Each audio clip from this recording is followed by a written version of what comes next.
Oh boy, now the FIA's gotten involved. And if Mercedes were hoping to buy into Alpine, I think this might put a stop to that. And suddenly, Christian Horner might find himself back in the frame. At the Miami Grand Prix, FIA President Mohammed Ben Sulayem confirmed his organisation is actively looking into who gets to own Formula One teams, and now Zak Brown has put the same argument in writing, a whole 6 pages. A formal letter to Sulayem's desk calling for rule changes on ownership right now. And the most important thing about all of this is that it's not aimed at Red Bull, surprisingly. You might be immediately wanting to think, oh, this is just yet another saga of Horner versus Wolff, and I do understand where you're coming from. That would be the easy interpretation, but you know me. I like to ramble on about such things because I like to broaden your knowledge and understanding of the sport rather than just giving you the news and then be on with your day. I get that Horner and Wolff, that writes itself, and it has done for a decade at this point, but there is a lot more going on than you might think. So, okay, what's actually changed here? Well, we already know what's up for grabs, and that was 24% of the Alpine F1 team, and that is right at a time when team valuations have gone absolutely ridiculous. Back in the day, almost as recently as 2020, buying into a Formula One team was almost akin to a vanity project, or something that you might want to experience if you were a billionaire, but now it's an actual serious commercial investment, as in, you are going to be spending several hundreds of millions just to get a fraction of a Formula One team. And Alpine has changed as well in that time since the original sale. They went from being a works team to a customer team. Sure, they lost the nostalgia chestnut which made Williams a draw, but at the moment, they're a Mercedes customer with genuine upside, and as we've touched upon earlier in the week, a rather curious sponsor flirtation. And oh yeah, in recent weeks they've been competing with Red Bulls and are only 7 points behind them in the Constructors, instead of being like 70 points behind them at this point.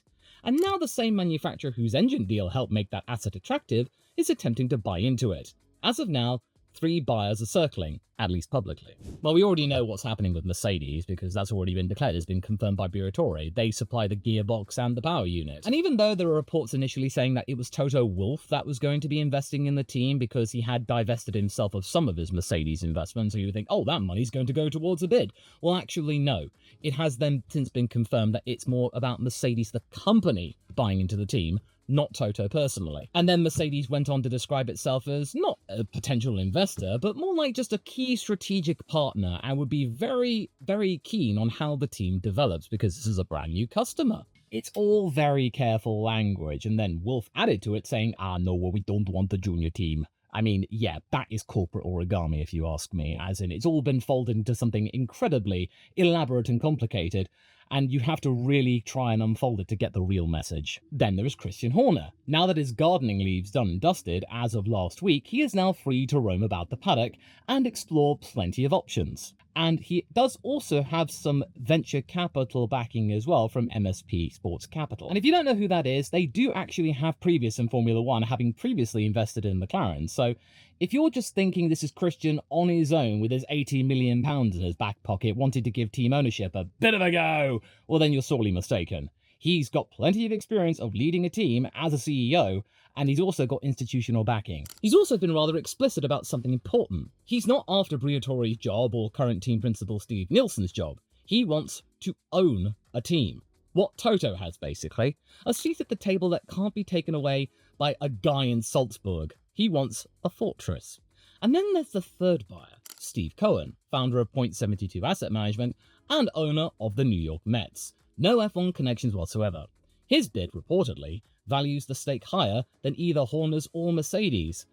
Oh dear. Nah, great, this is just cash is king. There are some conditions to be had which came out in certain documents as published by Planet F1, saying that any third party that wanted to buy into a stake of the Alpine Formula One team from Otro Capital could not do so until 3 years had passed since all of the original paperwork with Otro had been squared away, that being September the 13th, 2023. And if they were to try and get a deal done before that date, Renault would have to give their absolute approval to any potential candidate. And as of now, according to many other sources, Renault has been showing a lot more support in maybe backing Mercedes. And I don't really blame them, honestly, because the technical partnership they've had already, the amount of points it's generated, a double points finish at one point, it's really showing that there is a really big upturn in performance. They are not going to be last this year in Alpine, and this is just their first year working together.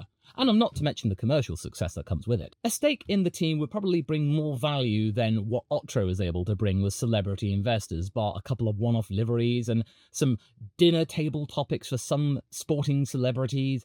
I think they would get more bang for their buck. But after the 13th, it's a free-for-all, basically, and it will be going to the highest bidder, which is why all of the stuff that Ben Sulayem has been flirting about is really important. The timing could not be spicier. So here is what Ben said at the time of Miami regarding multi-team ownership for your consideration and how it becomes a problem. As long as you are not trying to take it because you don't want others to take it, or also getting voting power when it comes to the regulations, then maybe it's okay. Oh, all right then. Well, let's roll with this right here. Does Mercedes want the stake to block somebody else from getting it? They say that's not the case, and Wolff has been dismissing that, but you know what? I've got my foam of doubt out for that one. But the other thing about Mercedes getting more regulatory power with another source, I mean, that is something I do not need the foam for. That is very hard to scoff away. You see, the F1 Commission votes on sporting and technical regulation changes. Around that table sit teams, engine suppliers, FOM, as well as the FIA. Mercedes already influenced proceeding as a constructor and as an engine supplier to multiple teams.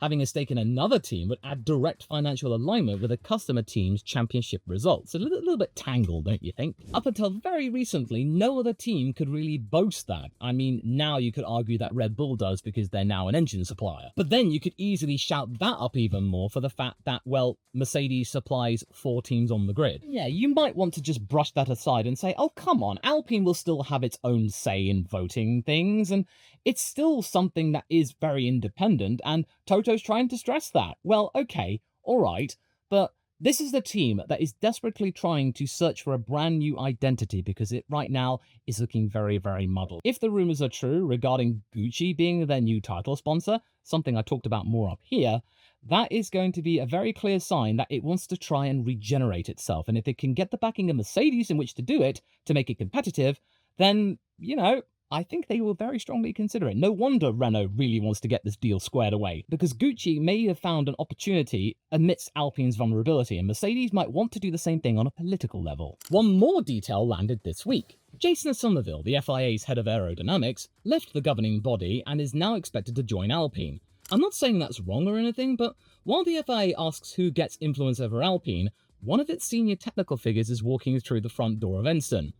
Just file that one away, okay? But back to Toto, and the Albon drama of 2021, when Albon was first in line for a seat at Williams. Wolff objected. His argument was that a Red Bull contracted driver driving for Williams, who was a Mercedes customer, would be a sort of conflict of interest. And I remember all of that. He got incredibly unhinged about it, saying at one point that Alex would be akin to a mole or something like that, giving secret information about power units to Christian Horner and his goons. And the only way that that could be resolved is if the Thai driver were to cut completely his ties to the organisation, which Christian Horner ultimately acquiesced to, and talked at length about at the time, as in, he had plenty of phone calls, and to try and get the deal across the line, and to get Albon back in Formula 1, he had to do it.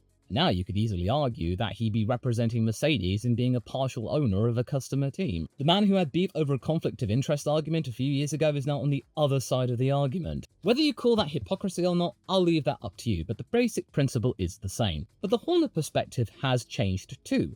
Since August of last year, around the time of the Dutch Grand Prix, when he was asked Briatore about Horner's involvement with Alpine, it was brushed aside, saying he had no place within Alpine's team, that he would love to see his friend back in F1 one day, but it wouldn't be with his team. But by the time we got to the Alpine car launch on an MSC cruise ship, Flavio said regarding Horner that depending on what the position you put the people, no problem. You see, folks, the door has been opened and the lights are on. Then the Italian explained the process, although he was trying to make it clear that he does not hold control. So it's like he's trying to draw the roadmap of the actual deal whilst pretending that he's not actually holding the pen. Come on, mate. You are the kingpin of this team. You are Renault's guy within Alpine, of course you know. Because even though Briatore was saying that he wasn't talking Horner with Alpine's management, but more about the stakeholders within Alpine, the truth of the matter is, though, is that Flavio is very much at the centre of this all. He was brought back to make this team more attractive and find a way to make it competitive.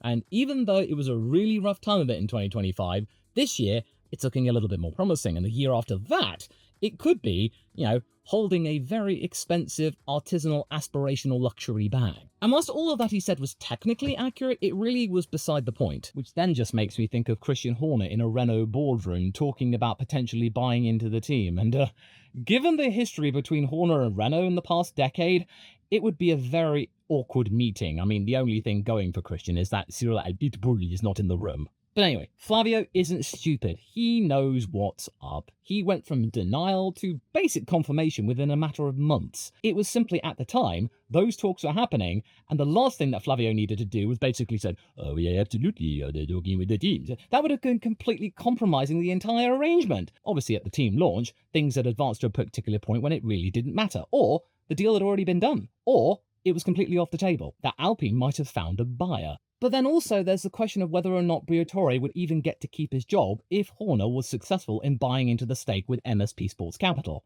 Because even though we recall Horner and Briatore in the 2000s working really closely with each other with matters regarding team independence, that they were good friends, whether or not that would actually translate if they were actually working together is a completely different story. They were both members of the Piranha Club, and they survived because they were incredibly ruthless piranhas. They both like control. They butted heads as well in the past, for example. Briatore defended Alonso when Horner criticised him publicly. Horner dropped Gasly from Red Bull. F1 holds grudges for a very long time. A Horner stake at Alpine might solve one political issue and create a completely different one.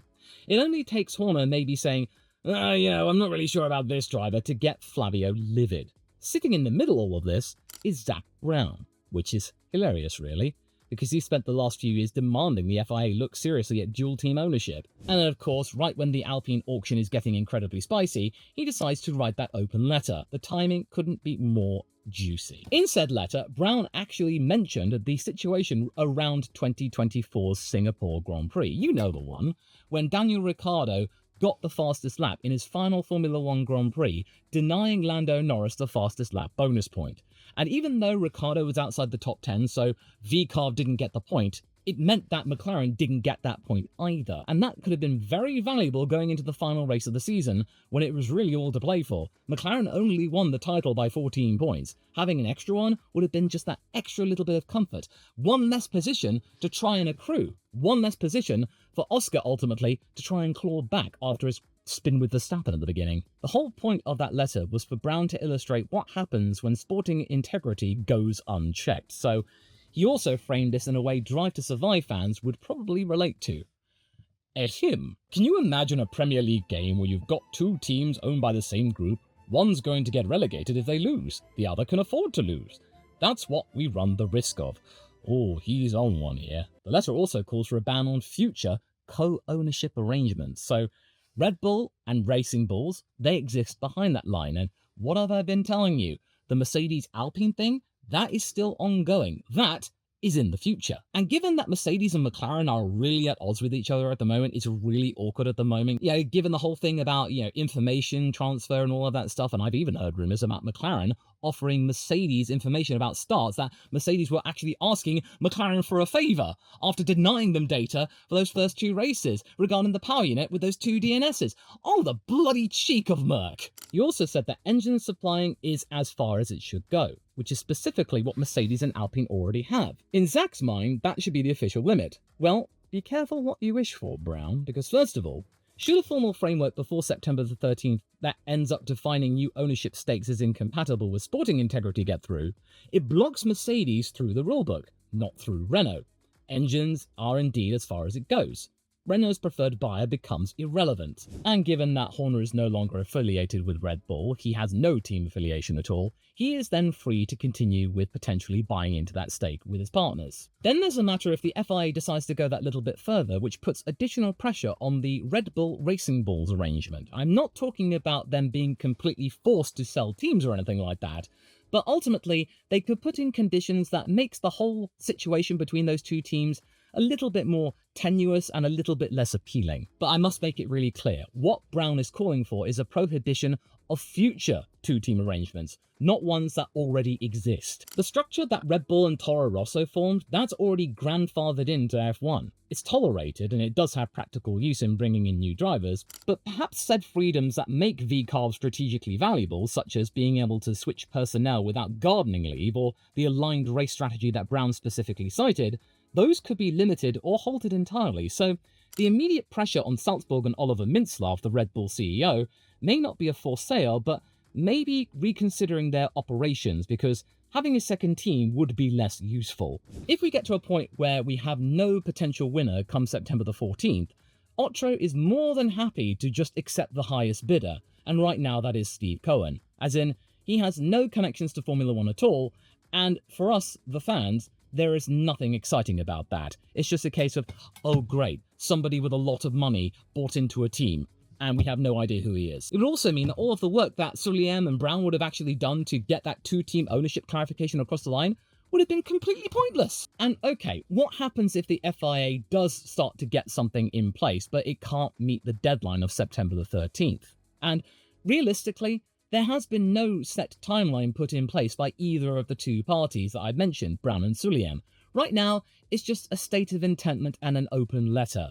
And as we've heard, actions speak louder than words. I'm not entirely sure whether this will actually get through, or this is just a little bit of window dressing, or Ben Sulayem making good use of the fact that people actually like him at the moment for wanting V8s back in the sport and actually listening to the drivers. Everyone's a little bit more receptive to his comments, so just why not add this thing about two-team ownership then? But there is also something that Sulayem said regarding Christian Horner, which might add a little bit of extra spice or an idea about who Ben would ideally like to see own that stake within Alpine. Ahem. If you ask me, we miss him, Christian, in this sport, and I do. I keep in touch with him. He was good for the team, good for the sport. We would welcome him back. I always say to him, you talk too much, but you don't mean anything bad. He has a clean heart, and he wants to come back. As I said, I talk to him regularly, and I will feel he will be back. When he comes back, it'll be like he went for a vacation. When somebody like him has that history behind him, you don't look at his credibility. People will come to him. Well, I mean, this is just the same man saying this thing in the same week, folks, and the FIA has previous in this kind of chicanery, and we've got to go back to the early 1980s, the visa focus stuff. This was the last time the governing body in the commercial power base fought openly for control of the sport, when Bernie Ecclestone was busy consolidating commercial power and the teams were picking sides. Now in the mid-2020s, the manufacturers are at the centre of the engine regulations. 26 arrives and the sport has been thrown into public embarrassment by the formula they helped shape. All of that stuff they said in 2021, according to Tom Bassers and his second Jean Monchot, the single-seater directors of the FIA, saying that, oh, combustion power is dead. That was back in 2021 when the framework of these regulations were being drafted. Now though, 5 years later, that's aged really, really badly. Not to the point of raw chicken per se, because I do believe electric power can work alongside sustainable fuels, but it's not at a point right now where you could say combustion power is dead, is it? Yeah, it just needs to refine itself, ideally with electrolysis. This just gives me a little bit of hope that the FIA and Formula One management might actually want to try and take back control of the sport, because I think it's safe to say that in the last few months, they have been embarrassed and undermined by the manufacturers who have chosen to take part in the sport. I wouldn't be surprised in the next decade or so, we see McLaren become a constructor of their own. So you would get, say, McLaren, Red Bull, Ferrari, providing power units, all within the stake of Formula One because Ferrari is intrinsically linked with Formula One. And then Mercedes, well, I mean, they've got Kimi Antonelli. You seriously think they would be backing this kid only to then exit the sport? They want him around, at least Kimi, for a decade. So I think Mercedes will acquiesce. And the fact that Toto said, well, you know about V8, count us in, so long as we can have a mega engine of 1200 horsepower with an MGUK, that is not the sounding of Mercedes threatening to quit the sport. But needless to say, I think the manufacturers have realised they overplayed their hand and the FIA and FOM are pissed. We only have to look back to the interviews that Ben and Stefano Domenicali have been making. Oh, they've been complaining and waxing lyrical. Tom Bassis as well, saying that, oh, we allowed the manufacturers to take control and look where it got us right now. We're trying to work things back as closely and as quickly as we can. We want V8s back in the sport. Oh, you pesky manufacturers, you are wrong. You dragged us into this. We're going to take ourselves back out again and we are going to hold the cards here. Oh, okay then. Oh, yeah, wow. So it wouldn't surprise me if we see other grievances of Ben and Stefano being addressed in the months or years to come. But the specific fear expressed here regarding the Alpine-Mercedes bidding war, I think the fear around it is a lot more subtle than it being a case of Horner and Wolff under the same roof. Because financial alignment creates gravity. Teams don't need instructions when the perks are already delivering. They've scored Alpine more points this year in just 4 Grand Prix than in 24 races in 2025. They're best of the rest. They're not the wooden spoon holders anymore. Mercedes don't need to say anything. Alpine are eternally grateful and have already seen the benefits of working Mercedes and they want more. The point here is that Alpine is the first live test of a question F1 has tried to avoid for years. Who gets to build influence in this sport and through how many layers? And, oh yeah, can the institution designed to stop its accumulation still move fast enough? And yeah, Horner versus Wolff is one story and Renault's preferences are part of it, but it's not really about Alpine anymore. It's really a case of how much influence is F1 able to stomach in its most valuable era ever. And it very much tells me that Toto Wolff and Mercedes want to get this Alpine deal across the line because Renault might really want to get that deal squared away, whereas other parties might not. Sulayem and Brown, and probably Horner. But Horner, he doesn't really need to do much at the moment. All he needs to do is ask that his arch nemesis and his best buddy Ben to get that framework squared away and acted upon really quickly to prevent any future two-team operations. His old haunt, Red Bull, V-Carb, they're mostly fine. Yes, the two-team arrangement between them may not look as good in the future, but it's not going to be broken up. And it would also be important because he would want to get this deal squared away before September the 14th, before Otro can just take a look at whoever's got the biggest check and then just sell it to them. And then neither of those two dinosaurs will be able to get into bed with Alpine. It'd be just a guy who owns the Mets. So it just reminds you of the Kingpin meme. It's not about the money, Spider-Man. It's about the Mets, baby. I love the Mets. Let's go the Mets. And now I'm asking you to check into this video because I know that you're going to like it. I'll just go and get myself freshened up. I'll be right with you.